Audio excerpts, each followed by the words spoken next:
And a very pleasant Tuesday, 11 a.m. Central. Good morning to you. Yes, that's right. Matt Verderam is off. He's doing a report on the street. I have not actually been to Rockford, but word on the street here. Josh Hill in for Verderam today, our NFL guru himself, is that Verderam is doing an absolutely incredible job as a dad. He's out early. He's the diaper changing has been strong. Verderam's doing a great job, and he'll be back next week. But this is a perfect time to have you in here, Hill, and Ben Heisler will be with us at 11:30. Thank you for taking time, Josh Hill, and good to see everybody. Jay Ward jumping in with the first chat today. Yes, that's right. Tom Brady is a Dolphin. Not quite yet, but Josh Hill is the biggest Bucs fan I know, and Tom Brady's turned into a crazy person. He's officially what's going on over there, my friend? I mean, shout out to Mike Florio and Pro Football Talk and everything that's been reported. And he was trying to retire to get to the Dolphins to be an owner and then put himself back on the field. But that didn't work because everything fell apart in Miami with Brian Flores. And now he just decided, well, fine, I'll play in Tampa, but get rid of Bruce Arians. I don't know how much of this you believe or don't believe, Hill, but you're on the ground here, buddy. So tell me what's going on with Tom, and happy Tuesday to everyone. He didn't turn into a crazy person. He's always been a crazy person. He's always been Tom Brady. He's been a little bit off the rocker, but that's what's made him so good. But as far as like this whole like rumor stuff, like I'm a little bit too close to it because I'm a Bucs fan, so I don't want to believe that he doesn't want to play in Tampa. But there's too much going on here to suggest that he would come back to Tampa just to angle to go to Miami. If that was going to happen, it already would have happened. He's not going to come back to Tampa to, just twist in the wind and try to get somewhere else and to try and go play in Miami. No matter what the plan may or may not have been, sure, maybe he did want to go play Miami. Maybe it did fall apart. But he's not coming back to Tampa. He's not making recruiting calls in free agency if he's not going to be there for another season. That might not, maybe he did want to go. Maybe he didn't want to come back to Tampa. But this is the way the chips fell. And look, he didn't have to come back at all. He could have stayed retired. But he did come back. He did come back to the Bucs, and that's the reality that we live in until something changes, which I don't think it's going to. I get it. You're living in the present moment that Tom Brady is your quarterback, and that's not going to change. And I'm not saying it clearly. That is not going to change this year. Brady, Bucs, make a run. Hopefully for you to the Super Bowl one more time. I'm down with all that happening outside of the Bears. Check out the Windy City Bears podcast Mondays at 5. Outside of the Bears having the miracle of all miracles, it's fine. I like the drama. Give me Brady. Give me Rodgers again. Aaron Rodgers, by the way, not going to voluntary OTAs. Whatever, that doesn't matter. But let's just recap this, Hill. He retires on February the 1st. Apparently, at least if you believe in the Pro Football Talk reporting here, that he was going to try to become a minority owner of the Dolphins and then bring himself back on the field and kind of work that out over time with Tampa. Apparently, he's very close with Bruce Beal. If you don't know who Bruce Beal is, he's the right-hand man to Stephen Ross, Dolphins owner. Stephen Ross having his own issues down there. But Brady apparently was working this behind the scenes. Sean Payton was involved, was going to be the coach. That didn't happen after the whole Brian Flores thing, which, by the way, conspiracy theories out there. Bill Belichick gets wind of this. Let me leak this text to Flores out there so that thing will unravel, and then I don't have to deal with Brady in my division. That's a crazy thought, but who the hell knows what's going on out there? I just never think that people are this calculated. I always think, like, do you want to play or do you not want to play? But the whole retire and unretire thing in a less than 2 month span, that's not normal behavior. That's bizarre behavior. It's not normal behavior. But again, we'll circle back to Tom Brady is not normal. We said it at the time, even before all of the Dolphins rumors and all of this garbage started to come up. Look at Brett Favre. Brett Favre was a will he, won't he situation for basically the last 3 years of his career. And then he retires from the Packers without actually retiring. And then he unretires. And then what is he doing? And then he gets traded to the Jets. This happens with a lot of players where they don't want to go when you're at the level that Tom Brady's at. So I think there's two things happening. One thing happened, which was he didn't want to retire. He retired, he hung it up, or whatever. He never actually retired. If you look at the Instagram message, he said he's stepping away from football. So even that is very calculated okay. and mischievous of him. But then you look at the other things that happened, which is he comes back and then Todd Bowles becomes the head coach because Bruce Arians steps away. And what we don't want to do is muddy the waters here of how great of a move that is by Bruce Arians. And look, maybe there was drama behind the scenes, maybe there wasn't. Everything that I've read about it and everything that I've looked at with the Tom Brady, Bruce Arians situation seems to suggest that they are two very different personalities who clashed, as you do with people who do not think the same way that you do in a workplace. But it was nothing where it was Brady doesn't want to come back, Brady doesn't want to, play for Bruce Arians, so on and so forth. What Bruce Arians did was this was always going to be a team that he handed over to one of his guys, Todd Bowles or Byron Leftwich. He's handing that over now, basically giving up winning another Super Bowl as a head coach so that he can give his guy, Todd Bowles, the best possible chance to succeed. And you're talking about the Brian Flores stuff. You look at it in the context of minority head coaches historically in the NFL have not been given a fair chance. They've not been given a fair shake. And here's Bruce Arians saying, look, this is a Super Bowl caliber team with Tom freaking Brady as the quarterback.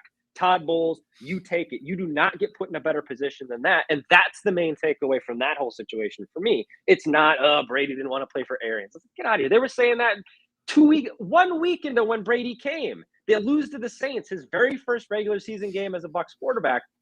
And Arians throws him under the bus. And then it's, look, Arians doesn't like Brady. Brady's not going to want to play for him. Brady's going to get upset. That's been happening since literally day one. It's nothing new. And I don't think that that's what happened here. And let's not overshadow the bigger picture, which is Arians handing a Super Bowl caliber team to Todd Bowles. That is incredible. That's the story. That's the takeaway. Oh, okay. So that's the utopian Josh Hill. Let's help out the African American coach, which is a beautiful concept. I love it. Let's give you a great chance. Let's not give you the 1-in-15 football team.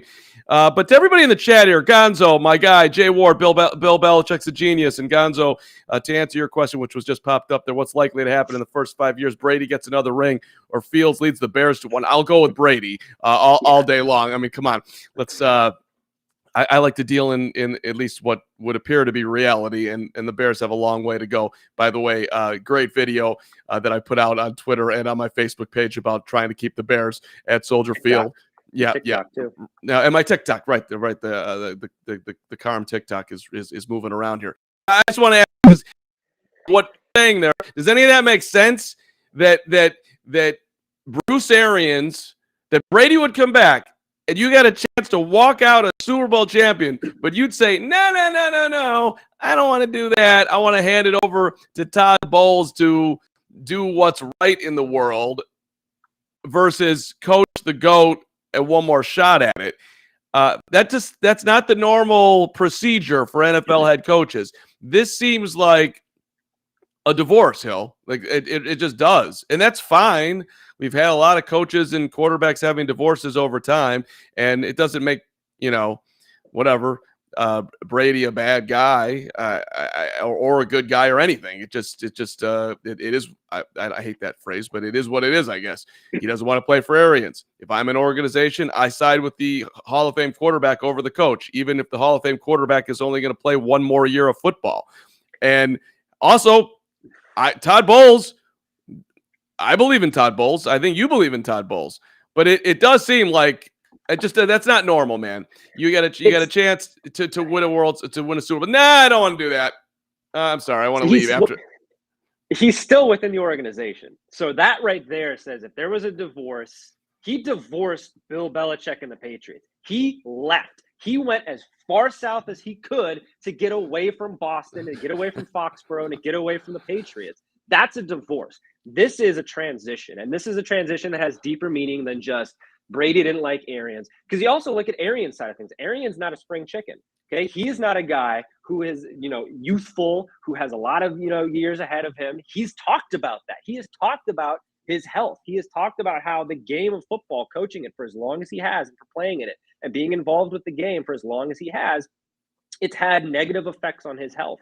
And that was a sticking point with him and his family when he was coming back out of retirement to coach the Bucs when Jameis Winston was the quarterback before Tom Brady even got involved.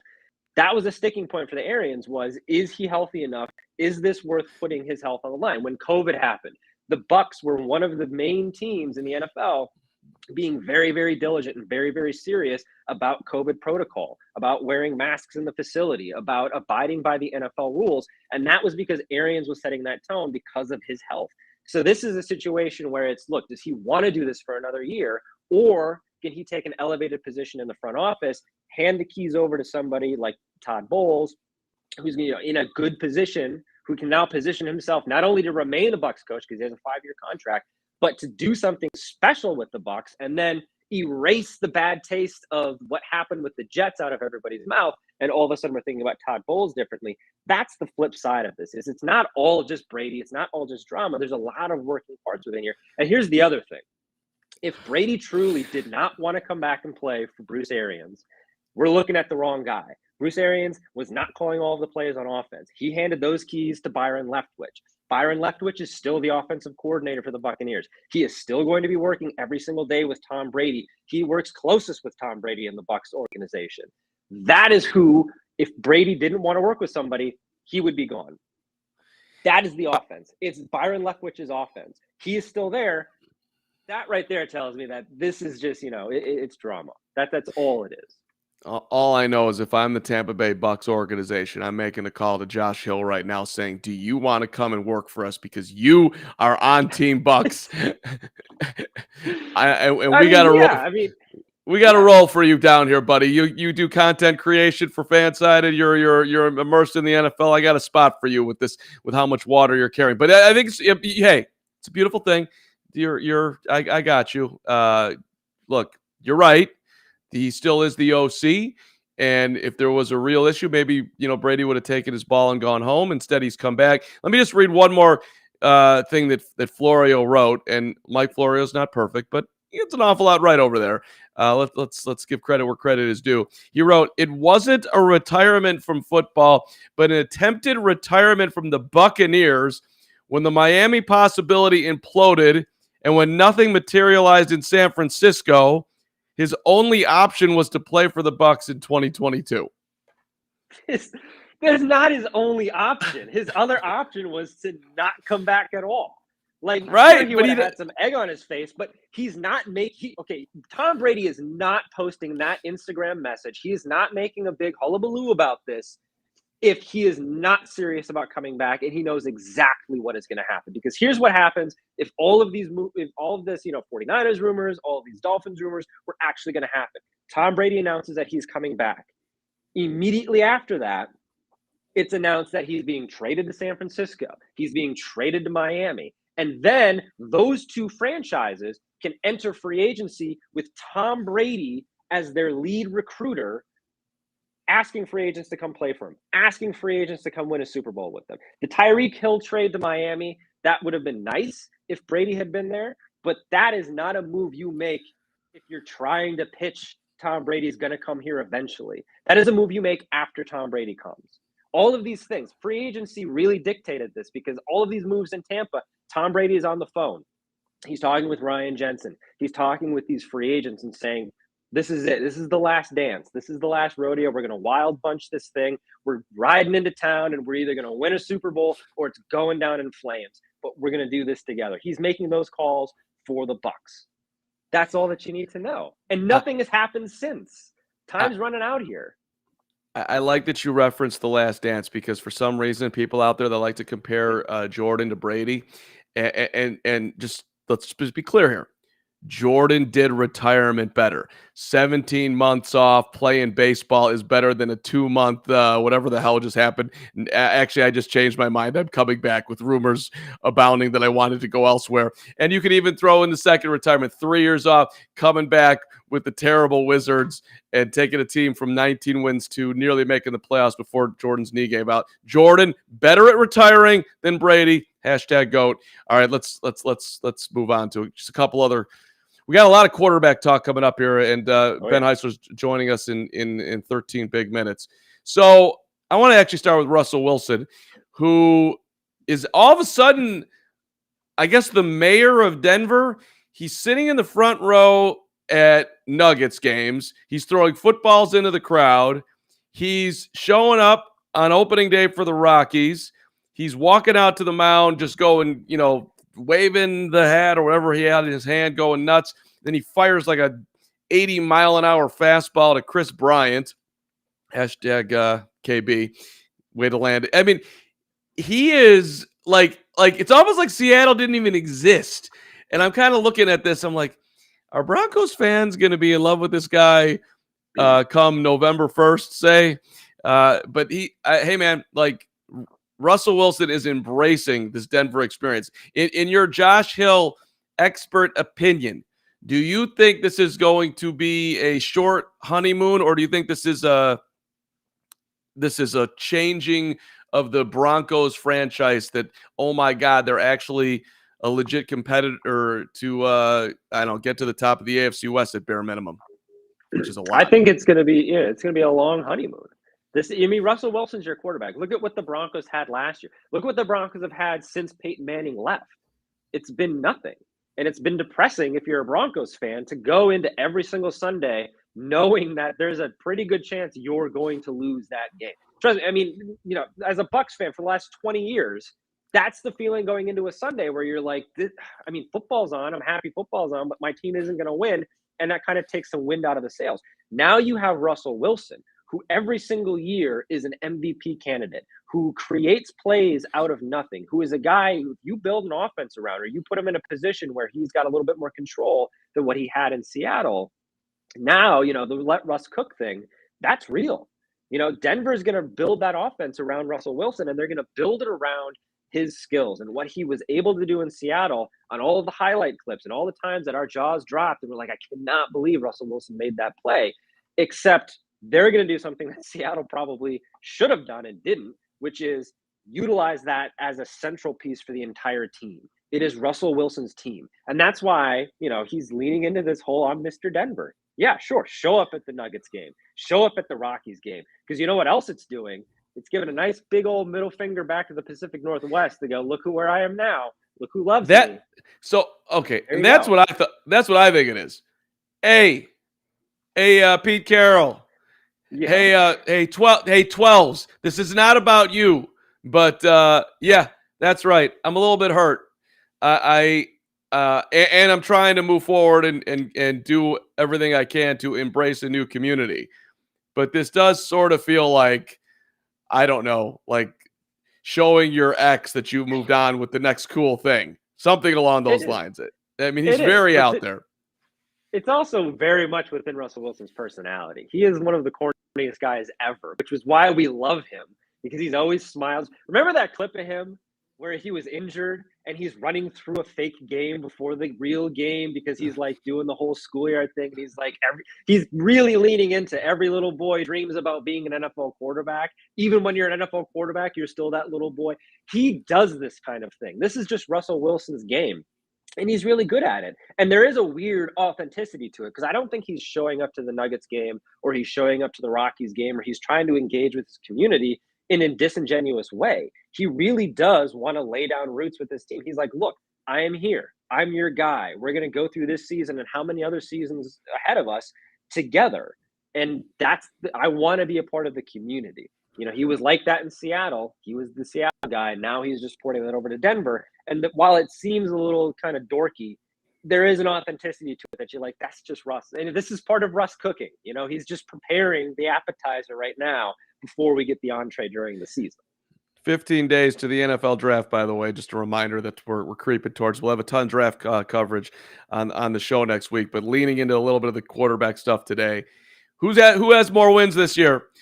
Russ in Denver or DeShaun Watson in Cleveland, however much he's able to be on the field?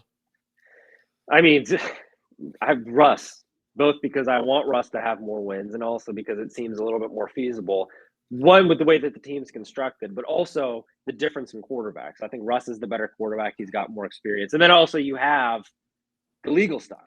Who knows how much DeShaun Watson is going to play this year? That's not I am a betting man, but if that's an actual bet that you're putting down, I am hammering the Russell Wilson win total over DeShaun Watson. You really think he's a better quarterback than DeShaun?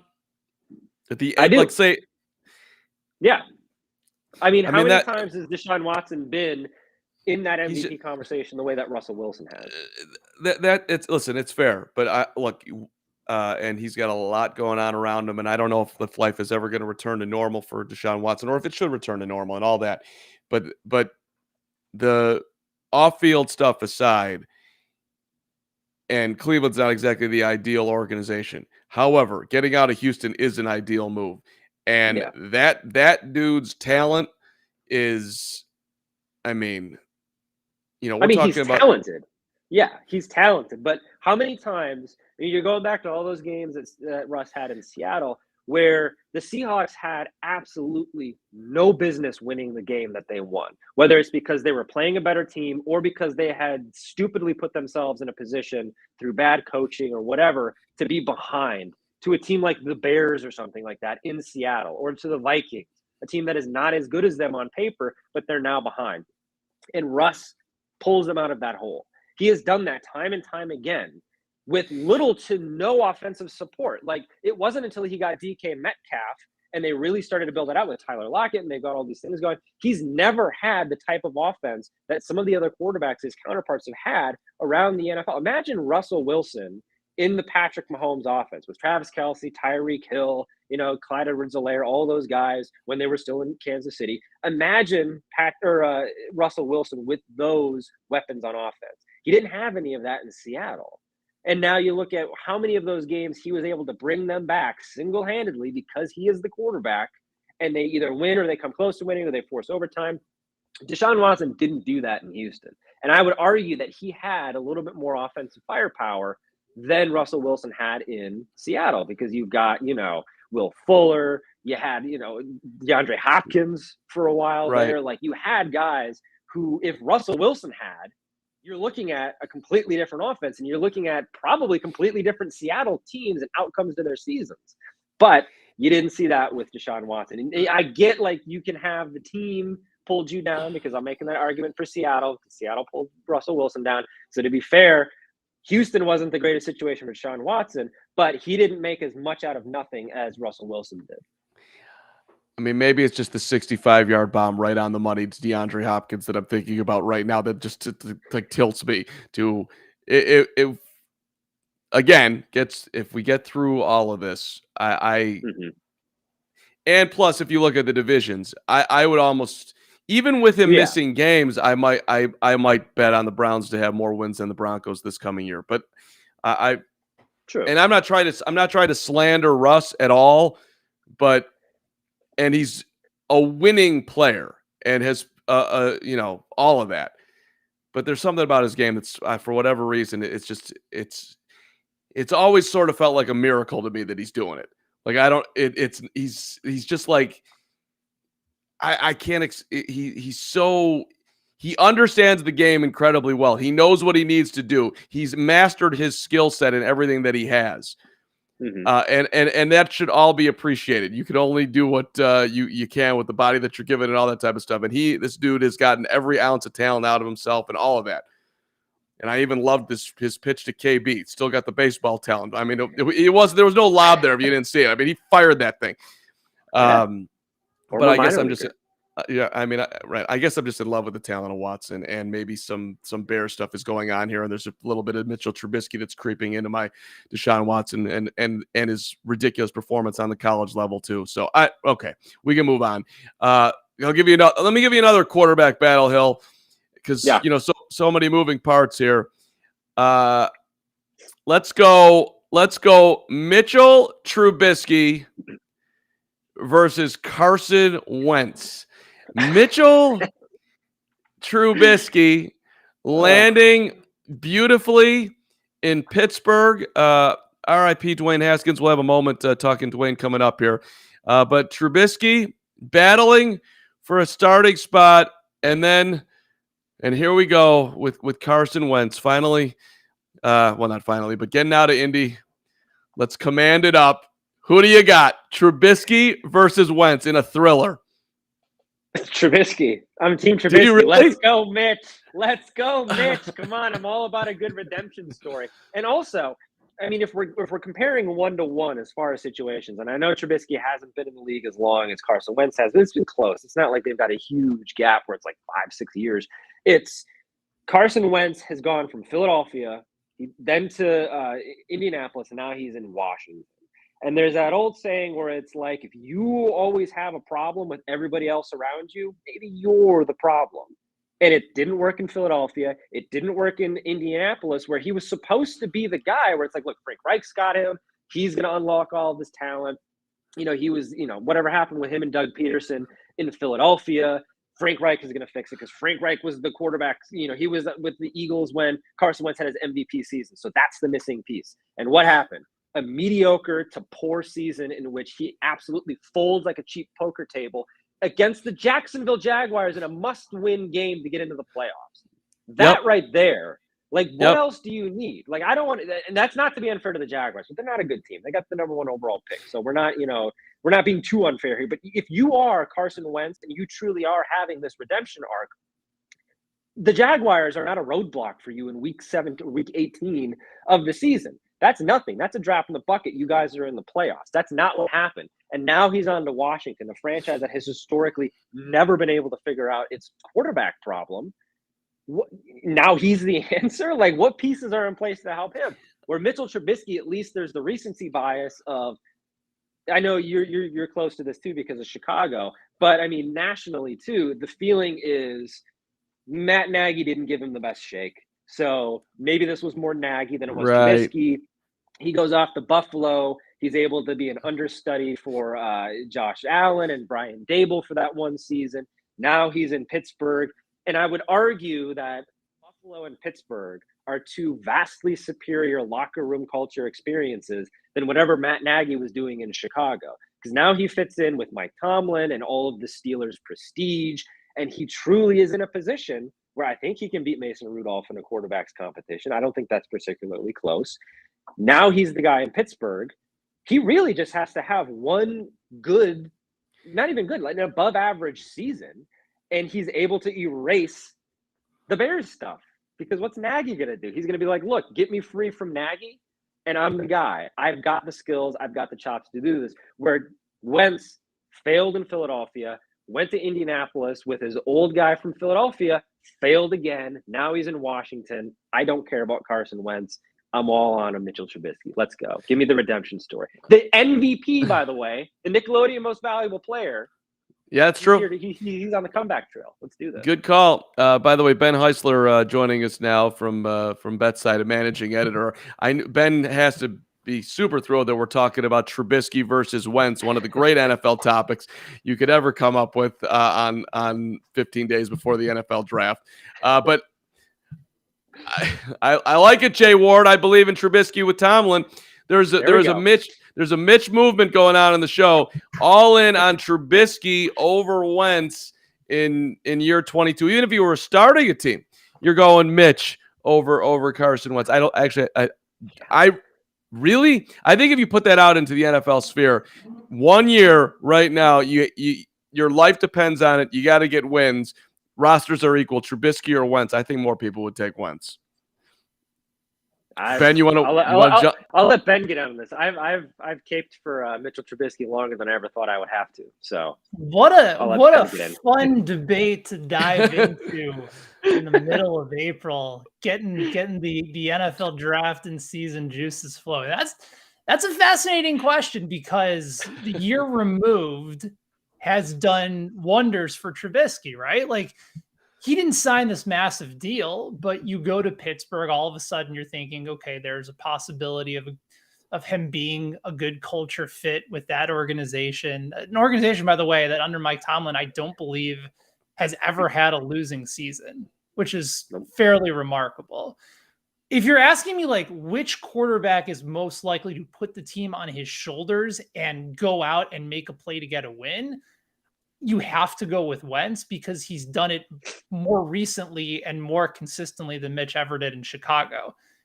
At the same time, if you're asking me, like, which is the quarterback that I think is best set up for success, it's Trubisky, right? Like, there's weapons around him. It's a team that, even though they had a terrible offensive line, they worked with Big Ben to get the ball out super quick.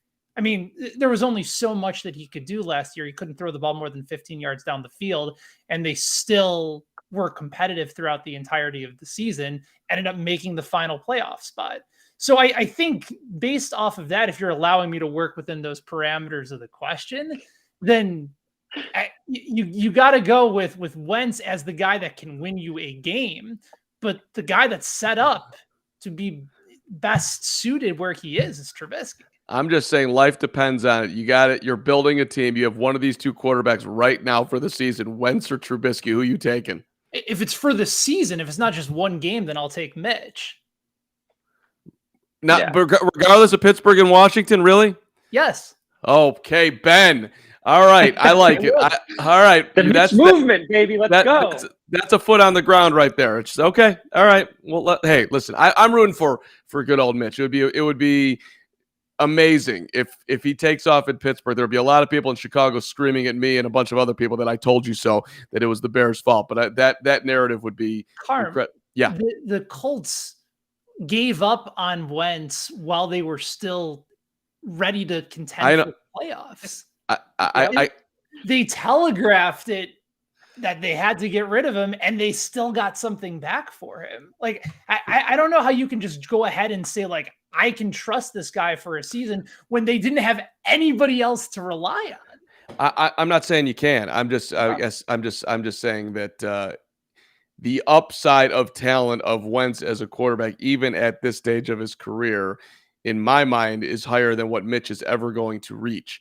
But let's move on and try to make some money. By the way, Ben and I talked some Masters here last week, so I don't know how that happened, other than Ben was talking about his golf game, and then I was proceeding to, just explain that I don't understand how anybody watches golf on television and enjoys themselves. And I was there on Sunday, for the record. I watched the end of the Masters. That was I was hoping for a 10. A hell of a time to get in when Scheffler had an 8-stroke lead. Yeah, I was like, this is what I do. I get in Sundays at 5. I watch it till 60 minutes. That's my golf watching for the year. And unfortunately, this year it was over.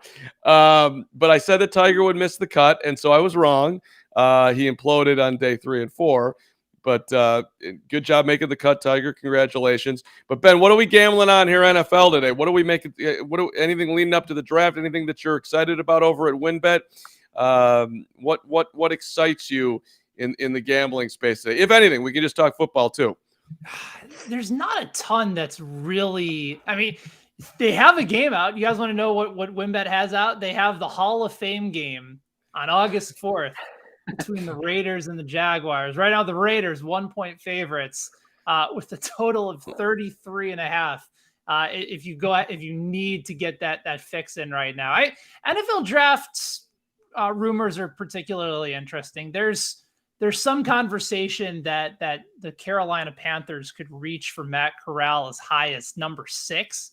And if you go to WynnBET and try and determine which is going to be the first NFL quarterback selected, Malik Willis very much at the top of the pack at -400. Kenny Pickett of Pittsburgh behind him at +180. But Matt Corral is it Corral or Matt Corral? I've heard both. Not entirely sure.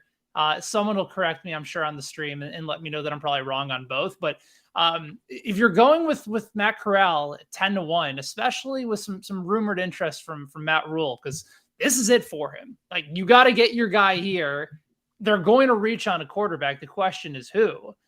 Maybe you roll the dice with somebody like Corral that I change his name again, that can do a little bit of everything. Certainly very versatile, a little bit more movement in the pocket for a guy that can go ahead and escape. Like that's a little bit intriguing if you're buying the smoke on him at 10-1. How many quarterbacks do we think are going in the first round? Hill, you're probably deep dive into this one. Verderam went with 3. We talked about this the other week. I said 5. Look, a lot of people need quarterbacks, and people and teams always reach.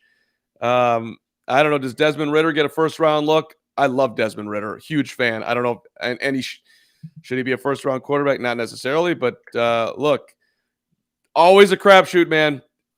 You never know really who's going to pan out and who won't. That's the history of the position. You know, but you know that teams are going to go for quarterbacks in the first round, even when there's a year like this where it doesn't seem to be like a runaway favorite where it's like you cannot pass on this guy. You're going to have at least, I agree with Verder. I think 3 to 4 quarterbacks are going to go in the first round. And I don't think it's because they are believed to be first round slam dunk talents who are going to bring Super Bowls to their team. I think it's because you want to get in on that rookie contract. That's why you're going to take a quarterback in the first round. That's why you might end up reaching, or if you're a team that needs a quarterback and Desmond Ridder is still there at the end of the first round, you're going to trade back in like the Ravens did for Lamar Jackson a handful of years ago. You're going to go back in and get your guy, not because he deserves to be a first round pick. You want that contract. So, you know, the Panthers reaching for a quarterback, that makes sense. I think the Steelers, if they really need a quarterback, they might take one, but it all depends on how that board kind of fills out. I think this is more about contract than it is about actual need. And then there's always quarterbacks that go in the first round. It's the sexiest position in football. Of course, you're going to have quarterbacks going. What was the one year where it was it EJ Manuel was the only quarterback taken in the first round, and he wasn't a first round graded quarterback? So even in a year where you didn't have a slam dunk quarterback that's going to go in the first round, we still had a guy go in the first round. So that's, you know, 3 to 4 seems like a pretty safe number. It's just where and who they go to. That's the most interesting part, because there could be some surprises. Like I said, if you get to the end of the first round, there's still somebody intriguing on the board. Maybe somebody goes up and gets them. I mean, look, and people talking about Pittsburgh in the chat. Like, I mean, if you're the Steelers, you're drafting a quarterback, are you not? I mean, if you're the Houston Texans, you're drafting a quarterback, are you not? Right? I mean, the teams that need QBs, you have to swing, right? I'm not saying like the Jets should swing, although you could certainly make an argument. You can make an argument. Yeah. Well, and right. Okay. Tennessee, are you swinging? Probably not, but maybe. You know, there's a long Detroit. I mean, I don't know how you do it if you're gonna, but like if you're the Lions, what are you doing at that position? I mean, I don't know how you don't. Even where you're at? Like, okay, fine, trade back and do it. I don't know. You can't. You know you're not set for life here, and do you just wait and kick the can down the road? Trade for Baker? Well, I mean, there are a number of options out there outside of the draft, like with Baker and what you want to do as far as like that's concerned. I don't think the Lions are the kind of plug and play that can go and get a Baker Mayfield and all of a sudden he's their missing piece. If anything we've seen in Cleveland, he's the piece that you maybe want to subtract if you want to take a step forward. But I'm hesitant to say that there's going to be this massive run on quarterbacks and teams that are maybe on the fence about quarterbacks, because when the New Orleans Saints traded up or whatever they did to get those 2 picks in the first round from the Eagles, the immediate thought was, all right, the Saints are going to get their quarterback. They're going to go get Willis. They're going to go get, Pickett. They're going to get their guy. And there was immediately a consenting argument from Matt Miller, like draft experts out there saying they like this offensive tackle. They want to jump the Chargers to get them. They can stay at 19 or 18 wherever they're at, and they can get a top wide receiver. They're not going to go and get a quarterback. They're not going to package these and move up. So you look at some of these teams that might be on the fence, or even like Pittsburgh, who has consistently been mocked to take, Kenny Pickett, whoever. You don't know what's going to fall to them at that point in the draft. And they don't desperately need a quarterback the same way that some other teams do. So if you have a top defensive talent or you have a top offensive line, Ben just mentioned, how Ben Roethlisberger last year was playing basically in front of the 3 or behind the 3 of us on his offensive line. You're going to go out and get a guy, especially if you're looking further down the road at next year's quarterback class, or maybe a year who's coming out of college next year. Set up that offensive line now, go get somebody who might be a little bit more worth it than reaching in this year's draft. So that's another kind of thing to pay attention to here, because not everybody is as desperate for a quarterback as maybe some of the mock drafts would suggest. I mean, go ahead, Ben. It's an interesting sort of theory to try to figure out, especially this year, which is considered a down quarterback class.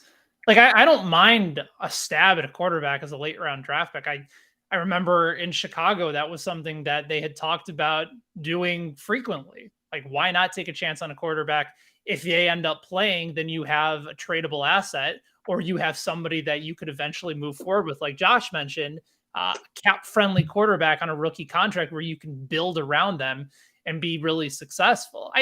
I just don't think there's a need for a lot of these teams that we just talked about to reach at the position.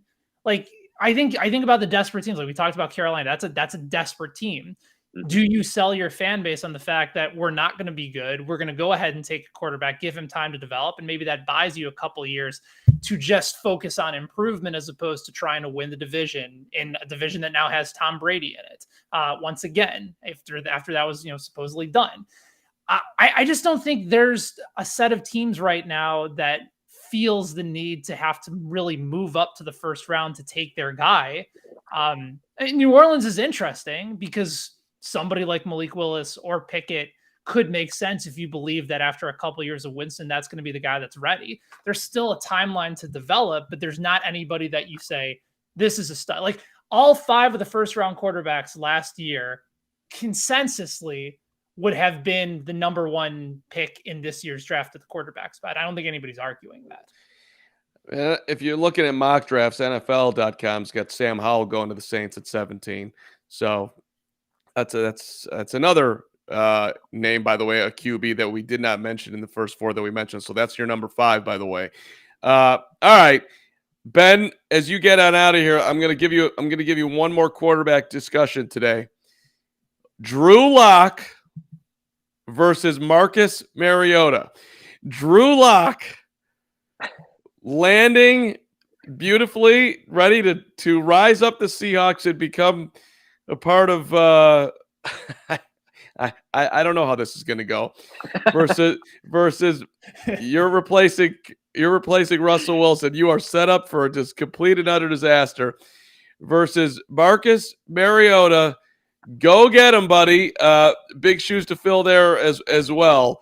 Hey, only Matt Ryan, Hall of Famer. So who do you got? This really isn't a tough question at all. I actually do think that if Locke actually might be in an okay situation in Seattle, believe it or not, because they're going to run a little bit more. It's going to be heavy play action. Like that's kind of the Pete Carroll system that Russ wanted to get away from. And maybe that works out to his skill set as someone who had turned the ball over a lot and likes to go downfield. But he just wasn't accurate. I don't know if that's going to change in Seattle. With Mariota, like he reconnects with Arthur Smith, who gave him some quality years in Tennessee. Were they electric? Were they outstanding? No, but he did take them to the playoffs. They did have an upset win in Kansas City at Arrowhead where he somehow flipped himself into the end zone after fumbling and recovering in the process. Like there's still some intrigue there. I think there's more upside with Drew Lock. But I think Mariota's like that ideal bridge builder quarterback in a familiar system as they look to rebuild. And the expectations really don't matter as much because they know they're in rebuilding mode. They don't know who any wide receivers are going to be. So I just think he can go and just let himself play, not have to worry about anybody breathing down his neck because there's nobody there. In Seattle, I do think they're going to draft a quarterback. I think they are looking for the replacement level player to go ahead and come in for Russ. So I think Locke is maybe in a position to be somewhat successful, but Mariota, there's no expectations whatsoever. He just goes in, becomes the bridge and the eventual veteran to help the young quarterback along that they eventually bring in. So I don't think there's any issue for Mariota in Atlanta. It's a fit that actually works. Hill, it's smart. Yeah, Mariota. Like it's so nihilistic because it's like it's a situation of like nothing matters. This season isn't going to amount to anything. It's essentially a tear in the rain of the grander NFL scheme here. Whereas, to Ben's point, he reunites with Arthur Smith. So there is a little bit of a connection there. So at least you're coming into a comfortable situation, knowing the offense, knowing some of the people that are in charge there. And it's also, I think Arthur Smith has a little bit of a longer leash than Pete Carroll does in Seattle, where, to Ben's point, the expectations are very different. Pete Carroll, very much at the end of the road here, very much at the end of this era. We don't know what's going to happen after this. It feels like they kind of want to win now, but they also want to develop for the future. Seattle doesn't seem like they're sure what they want to do. Whereas down in Atlanta, The Falcons, they're like, look, we're going to rebuild this thing. We don't even know who's on this team. We couldn't pick any of these guys out of a grocery line, to steal one of Verderam's classic, lines, euphemisms. But the Falcons, they've got nothing to lose here. And Mariota is in that perfect position where he's just going to be a ton of fun to watch. He's going to be like a league pass, where it's like, I don't care about the Kings. But if, Halliburton was having a great game or he's going off, you're like, I'm going to turn on League Pass. I'm going to watch this. I don't care about any of the teams involved. I've got no emotional investment. I just want to have fun and be entertained. That is the position Marcus Mariota is in Atlanta. He's going to be League Pass all season long, or Red Zone, I guess, in this case, because, you've got that on Sundays. And that's what we're going to be interested in. And it's going to also be fun to see this guy we've watched since his career in Oregon, where he's come through. He's had some ups, had some downs. Maybe just let his hair down and have some fun. It's going to be entertaining. And that's really all you can ask for if you're the Falcons right now. Jay Ward throughout the question there, is Baker going to start somewhere this year? It's a really good one, Jay Ward. I don't know. I mean, it might be the best play for him to stay in Cleveland, show that he's healthy, play when Watson's not playing, win games, and make a move next year. I don't know. That's real super awkward. But it's I don't know. We got 15 days to the draft. Maybe he gets moved. Let's wrap up with this. Who on the show today has the best background? I don't know if you noticed the difference, but I've got the football behind me now. Major move. We got a little shelf action that I haven't fully figured out what to do there. Hill's got a random bunch of stuff that looks like some comic stuff. And then Heisler, I think that's a Cubs beanbag over his right shoulder. No? A chair with a Cubs blanket on it that you can just see. It's draped over. Chair with a Cubs blanket, a TV from 1996. Come on. It's a flat screen. That's like at least from the last 10 years. You know what it is? It's one of the last plasma TVs that I got. I did get it in college in 2008. Thank you. And the screen still looks exceptional, except the thing's just way too big. And it was in our room, and no more. Taking up far too much space. It's now in the office. The heat coming from it warms up the office when it's cold. So I'll just have the TV on just to try to warm myself up down here. It's a good play. I think it works. How many moves has that TV made it through? Oh my God. You got the original apartment in college, and then one more. I lived in two places in college once I got that TV. Then it went to DC, where I had two different places, both in Maryland, Virginia. So that's 4. Then to my first place in Kansas City, 5, 6. Carm, this TV has gone to 8 different places. 8 places, baby. 8 different homes. It's 2008. I mean, that just... Wow. You need to put an 8 on there or something. That's just, or I don't know, maybe a old school Chicago Bulls George Gervin 8 jersey. That's a really weird reference, but I get it. Go with Levine. Oh yeah, there you go. Write it out with Zach. Jalen, I appreciate the support. By the way, my background is it's a work in progress. We're going big here, but you know what you need, Carm? You need like that Woody Page like chalkboard thing where you just put a little message behind you. You just got all that blank space to fill. Carmism. Yeah, the Carmism of the day, and you have to work that into the show at some point. That's okay. There's all right. I could do that, and then maybe get some magnets. You could throw some things on the eraser board, like that would work. Something like that. Could be another segment too. Does it stick with Mark Carman? Yeah. Does it stick? Does it stick? Look at that. Heisler, not only elite on air, but elite producer of content, always thinking. Ben, I know you're busy. Thanks for jumping in, brother. Good to see you guys. Yes, we will see you back next week with Sir Verderam. Hill, we're wrapping up here, buddy. But I got one more for you, as we wanted to show some love, some appreciation to Dwayne Haskins as we wrap up the show here. 24 years old, tragically killed. Some really weird stuff in talking about Dwayne. Won't mention anyone by name, but to put a tweet out and then delete it and then to apologize but direct people to your podcast to try to get clicks is bizarre. and just overall embarrassing. But I just look. This guy came off the bench at Ohio State and was an instant phenom. He won a Rose Bowl. He threw 6 touchdown passes. He made it to the NFL. He was, number 15 overall. That's better than most of us could say in our lives. So super tragic. 24 years old. I mean, come on. But what touched me the most is that just seemed like a lot of people who knew Dwayne just really, really loved this guy. I mean, like those in his inner circle, it felt super authentic. So at any rate, condolences to the Haskins family and congratulations on an amazing career getting to the NFL and being and playing in the Big Ten and winning Rose Bowls. Just an incredible accomplishments. I think the best tribute, because you don't want to give any energy to the negative stuff and the weird stuff that happened with the reporting of the unfortunate news.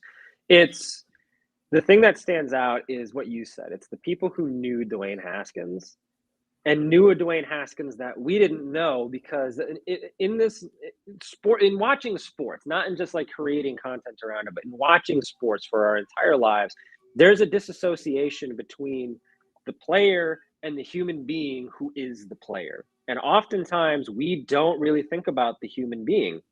We think about what that person does on the field or on the court. That's how they exist in our world.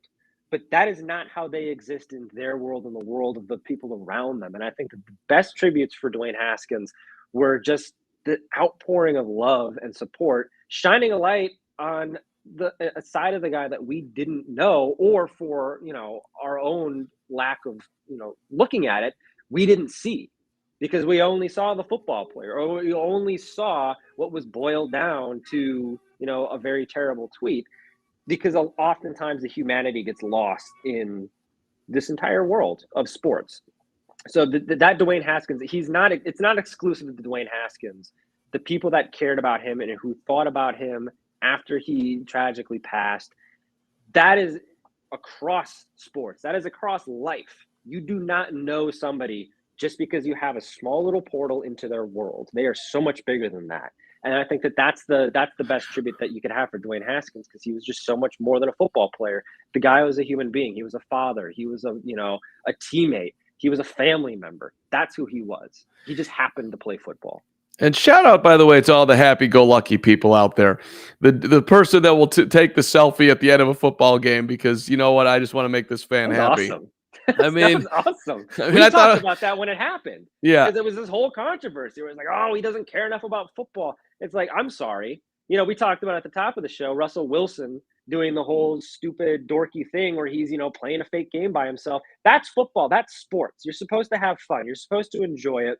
You're supposed to have that connection. And if you want to avoid that connection and feed into negativity and feed into all of the garbage that goes with looking at the bad side of things, or the worst case scenario, that's fine. That didn't seem to be who Dwayne Haskins was. He's that guy who took a selfie with a fan. And if you're that fan, you want to take the selfie with Dwayne Haskins. That's your connection. Yeah, I think at the time, like, that's a little bit odd, but all right, you're having a great day. No harm, no foul. Whatever, somebody else could take the last snap. That wouldn't fall under the 1978 high school coach's playbook. Let's shout out to what's the movie that I'm thinking of with some great stoners? Dazed and Confused. That high school coach, it would not have worked. But so, at any rate, Dwayne, R.I.P. to and thank you. For all you did on and off the field. And thank you to everybody for watching Stacking the Box today. Jalen, we appreciate you. Jay Ward, Gonzo, subscribing to DeWindy. You're a hero, brother. So thank you for that. We appreciate all of it. Anybody else in the chat that I missed. And yes, Verderam is back next week. Check out all the content. Hill, anything exciting content-wise coming out, FanSided.com you want to pump real quick? Oh, a little NBA playoffs, baby. That's why, Timberwolves playing game tonight. Let's go. I'm counting it as a playoff game. I know I've already gotten some clapbacks on Twitter that it's not an official playoff game, but it counts. If they win, they're in. That's a playoff game. If they lose, they have to continue to play in the stupid play-in tournament to get in. It's a playoff game, even if the NBA doesn't want to count it. Also, the number of playoff games I've watched the Timberwolves play in my lifetime, one hand I can count on. So let's go. It's this tonight against the Clippers. You got to go all the way back to Game 7 against the Kings, like 2003, 2004. That was the last time that I've enjoyed a Timberwolves playoff game. So here we go. Let's go. Let's get in, buddy. I'm pro playing tournaments. It's fun stuff. 7-8 and the 9-10 and then we got one more game. Do or die. Go NBA. All right, we're back next week. Thanks for watching, everybody. We'll see you next time. Stacking the Box saying goodbye.